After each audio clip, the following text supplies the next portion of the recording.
तक हमने हड़प्पा सभ्यता के बारे में बहुत सी जानकारी हासिल की है। अभी उसी के आगे बचा हुआ पाठ जो है वही आज हम पूरा करेंगे।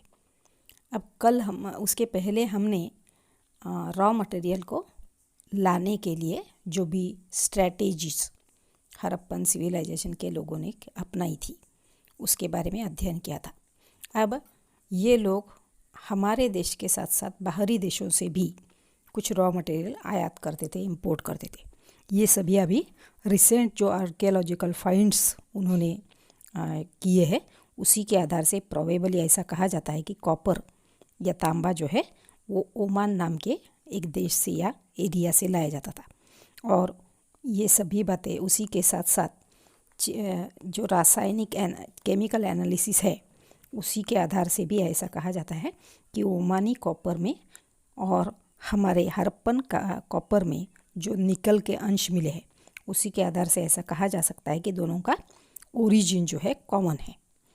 अब इसी के साथ साथ एक ऐसा वेसल मिला है जिसको हड़प्पाई मर्तबान कहा जाता है। तो यह हड़प्पन जार जो है वो एक thick layer of black clay से कोट किया गया है और वह भी ओमानी साइट्स में प्राप्त हुआ है। तो इसका मतलब होता है कि हमारे और ओमान के दरमियान कुछ व्यापारी संबंध रहे हैं जहाँ से विनिमय किया जाता था। अब इसी के साथ साथ मेसोपोटामिया ये जो सभ्यता थी उसके यहाँ पाए गए टेक्स्ट में जो 3rd मिलेनियम BCE से रेफर करता है वहाँ पर भी तांबा जो है मगान नाम के एक एरिया से आता था और इसी मगान एरिया को ओमान कहा जाता है, ऐसी मान्यता है।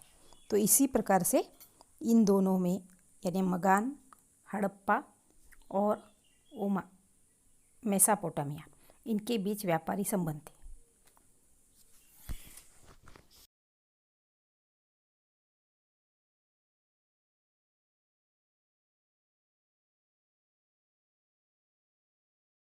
सील्स, स्क्रिप्ट एंड वेट, मुहरे लिपि तथा बाट। अब इसमें मुहरे और मुद्रांकन ऐसा पहला पॉइंट है जिसमें उनका उपयोग जो है लंबी दूरी के संपर्कों को सुविधाजनक बनाने के लिए किया जाता था। अब इसी के साथ साथ मुद्रांकन से प्रेषक की पहचान का भी पता चलता था। तो इसलिए मुहरे और मुद्रांकन भी व्यापार के लिए उपयुक्त होते हैं। अब दूसरी बात है कि लिपि या स्क्रिप्ट। हड़प्पाई मुहरों पर सामान्यतः एक पंक्ति में एक लाइन में कुछ लिखा है और उस पर शायद ऐसा हम कह सकते हैं कि मालिक का नाम या उसकी पदवी दर्शाता है। अब इसी के साथ साथ बहुत सारे अभिलेख जो है वो छोटे से और सबसे लंबे अभिलेख में लगभग 26 चिन्ह हैं सिंबल से। यह लिपि आज तक पढ़ी नहीं जा सकी है और निश्चित रूप से यह वर्णमालीय नहीं थी क्योंकि इसमें चिन्हों की संख्या कहीं अधिक है, जैसे लगभग 375 से लेकर 400 तक। तो इस प्रकार से यहाँ की मुहरों पर दाईं ओर चौड़ा अंतराल है और बाईं ओर संकुचित है, जिसके कारण हम कह सकते हैं कि दाईं ओर से लिखना आरंभ किया है और बाईं ओर में वो कम हो गया है। अब इसी के साथ साथ यही लिखावट अलग अलग वस्तुओं पर भी पाई गई है। अब तीसरा है बाट या वेट, जो विनिमय के लिए बाटों की एक सूक्ष्म या परिशुद्ध प्रणाली द्वारा नियमित किए गए थे। तो ये साधारणतया वेट जो है चर्ट नाम के पत्थर से बनाए जाते थे और इस पर किसी तरह के निशान जो है वे होते थे। इनमें दशमलव प्रणाली का उपयोग भी किया जाता था। छोटे बाटों का उपयोग साधारणतया आभूषण और मनकों को तौलने के लिए किया जाता था। अब इसी के साथ साथ धातु से बने हुए तराजू के पलड़े भी मिले हैं।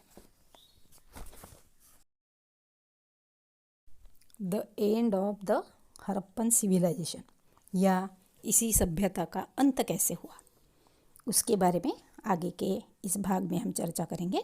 जैसा कि संभवतया ऐसा कहा जाता है या ऐसे एविडेंसेस मिले हैं कि 1800 BCE इस काल में मैच्योर हड़प्पन साइट्स, जैसे कि उसमें चोलिस्तान आता है, ये पूरी तरह से नष्ट हुआ था।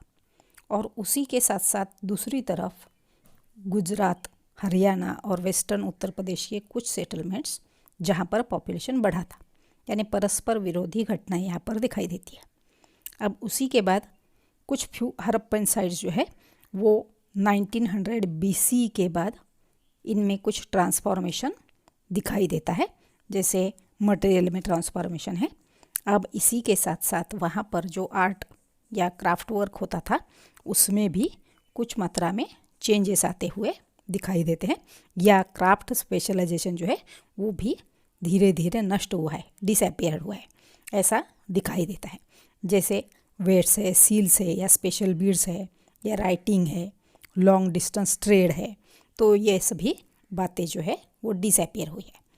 अब इसी के साथ साथ दूसरे देशों से आने वाला मटेरियल जो है वह नहीं आता है, ऐसी बातें यहाँ पर दिखाई देती है।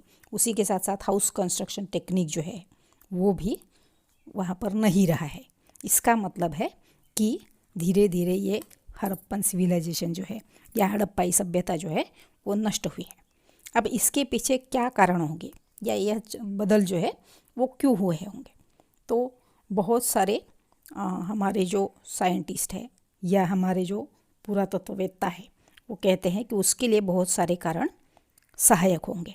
जैसे कि इसमें आता है क्लाइमेटिक चेंजेस, उसके बाद आता है डिफॉरेस्टेशन या निर्वनीकरण, बहुत बड़ी मात्रा में फ्लड्स आए होंगे, या रिवर्स जो है वे किसी अन्य जगह पर स्थलांतरित हुई होंगी, या वो पूरी तरह से सूख गई होंगी, ड्राइंग हो गई है। और उसी के साथ साथ वहाँ के ज़मीन का बहुत बड़ी मात्रा में ओवर यूज़ हुआ है। इन कारणों से यह सभ्यता जिसका अंत हुआ होगा ऐसा हम मान सकते हैं। तो उसके बारे में कोई ठीक तरह से हम नहीं बता सकते हैं कि क्यों ऐसा हुआ, या उसके कोई भी एविडेंसेस हमें पूरी तरह से अभी तक नहीं मिले हैं। अभी इस लास्ट की स्लाइड में मैंने कुछ सवाल आपके लिए दिए हैं, उनको आपको अपने अपने कॉपियों में सॉल्व करना है। इसी के साथ साथ पेज नंबर 26 पर 5वें नंबर का सवाल दिया है जिसके साथ में एक चित्र दिया है, उसी को देखकर उस सवाल का जवाब भी आपको लिखना है, और बाकी का जो कार्य है वो आपको आने के बाद फिर से मिलेगा। ठीक है, धन्यवाद।